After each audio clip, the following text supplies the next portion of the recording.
나주 혁신도시 산학연 클러스터와 관련한 기획보도 오늘은 마지막 순서입니다. 혁신도시 곳곳이 10년 가까이 공터로 남아있는 현실과 그 원인을 앞서 짚어봤는데요. 이번엔 지금까지 어떤 논의가 어디까지 이뤄졌는지 또 문제를 해결할 방법은 없는 건지 알아봤습니다.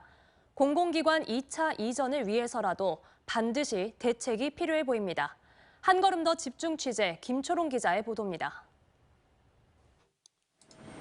지난 2012년 대구를 시작으로 한 전국 혁신도시 산학연 클러스터의 기업 유치 실적은 전반적으로 부진합니다.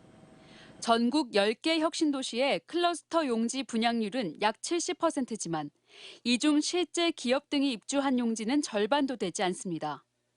지난해 국토연구원은 혁신도시의 기업 유치 실적이 미흡하다고 지적했습니다. 해결책으로는 오랫동안 개발하지 않는 부지를 매각하는 방안 등이 제시됐습니다. 올해 1월 국회에선 부지 양도와 관련한 법안 개정안도 발의됐습니다. 현재 혁신도시법에는 클러스터 부지의 양도 가격이 이렇게 제한돼 있습니다. 그런데 이번에 발의된 개정안을 보면 그 기간을 10년 이내로 정하고 있는데요. 10년이 지나면 가격 제한을 하지 않겠다는 겁니다. 하지만 취재 결과 최근 국토교통부에선 분양받은 땅에 건물을 세운 경우만 이를 적용하도록 논의가 진행되고 있었습니다. 분양은 해놓고 착공하지 않은 경우를 제외한 건 투기 우려 때문입니다. 그 주변에 이제 아파트가 다 들은 상황이고 이러면 그 시세가 생기는데 실제 땅에 대해서 뭐 어떤 행위도 안 하고 10년 뒤에 이제 파는 거고 건축을 지어서 이제 직접 운영할 사람은 그 차이만큼의 이제 부담이 생기는 거죠.